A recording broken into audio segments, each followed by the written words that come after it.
কক্সবাজারের একটি শাখা ঈদগাঁও উপজেলা, উপজেলার 5টি শাখা ইসলামপুর তার সেরা। বর্ষায় তাতে মাছের ফলন, গ্রীষ্মকালে লবণ, লবণ দিয়ে আকচিমুড়া শিল্প মাটির স্বপন। লবণ নিয়ে নানান কথা, নানান তথ্য অজানা, তথ্য জানতে ঘুরে আসি, চলুন লবণ কারখানা।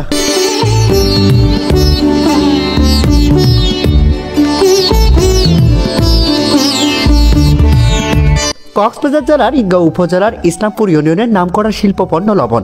চট্টগ্রাম, কক্সবাজার সহ আরও বিভিন্ন বিভাগ, জেলা, উপজেলা থেকে আনা অপরিশোধিত লবণ শোধন করা হয় ইসলামপুরের নানান লবণ কারখানায়।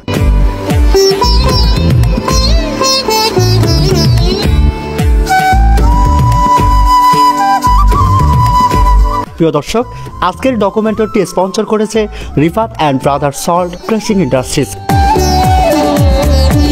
Rifat and brother salt crushing industries এটি রিফাত, সুফাত এবং সোহাগ সহ 3 ভাইয়ের যৌথ পরিচালনায় আনুষ্ঠানিকভাবে প্রতিষ্ঠা হয় গত বছরের আগস্টের 30 তারিখ রোজ জুমাবার।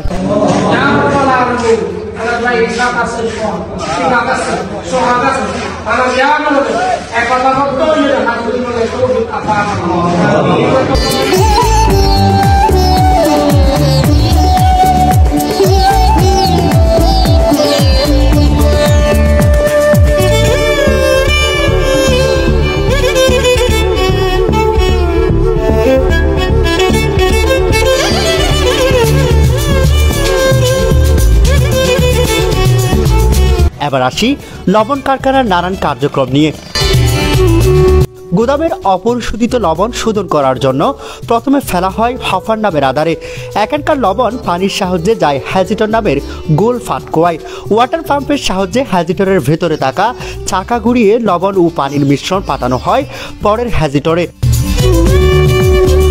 অপরিশোধিত লবণ শোধন করার জন্য কয়েক ধাপে একাধিক হপার, হ্যাজিটর, চৌবাচ্চা, ওয়াটার পাম্প, ওয়াশিং কনভেয়ার এবং নানা ধরনের পাইপলাইন লাগে লবণ কারখানায়। ওয়াটার পাম্পের সাহায্যে চাহিদা মাফিক পানি মিশিয়ে নির্দিষ্ট ঘনত্বে লবণ পানি বানিয়ে একাধিক হ্যাজিটরের মধ্য দিয়ে প্রবাহিত করলে লবণ আংশিক পরিশোধিত হয়। বড় পাইপের মাধ্যমে ওয়াশিং কনভেয়ারে আসা সেই লবণ সংলগ্ন হফারে জমা হয় বর্জ্য থেকে আলাদা হয়ে।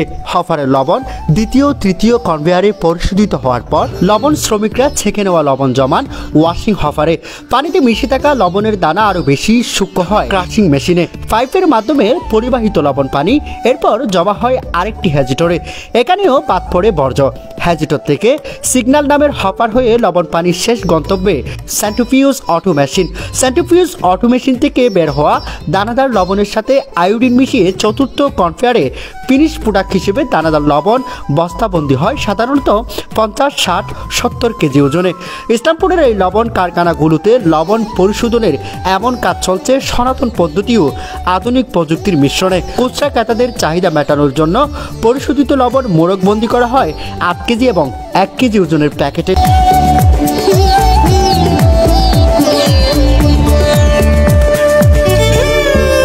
ঘরে ব্যবহৃত চাহিদা মেটানোর পাশাপাশি এখানকার লবণ চাহিদা মেটায় শিল্প খাতেও। লবণ শোধনে ক্ষতিকর সোডিয়াম সালফেটের পরিবর্তে সোডিয়াম ফ্লোরাইড ব্যবহৃত হয় বলে ইসলামপুরের সল্ট মিলে তৈরি লবণ হয় স্বাস্থ্যবান্ধব। সল্ট মিল থেকে বাজারে চালান হওয়া লবণের বস্তার হিসাব করা হয় কাঠির সংখ্যা গুণে। বাংলাদেশের দক্ষিণাঞ্চলে ইসলামপুরের লবণ চাহিদা ও খ্যাতি সেই পাকিস্তান আমল থেকে। দেশের বৃহৎ শিল্প প্রতিষ্ঠানগুলো আধুনিক কারখানার সাথে পাল্লা দিয়ে ইসলামপুর ইউনিয়ন এখনও ধরে রেখেছে লবণ শিল্পের আপন ঐতিহ্য।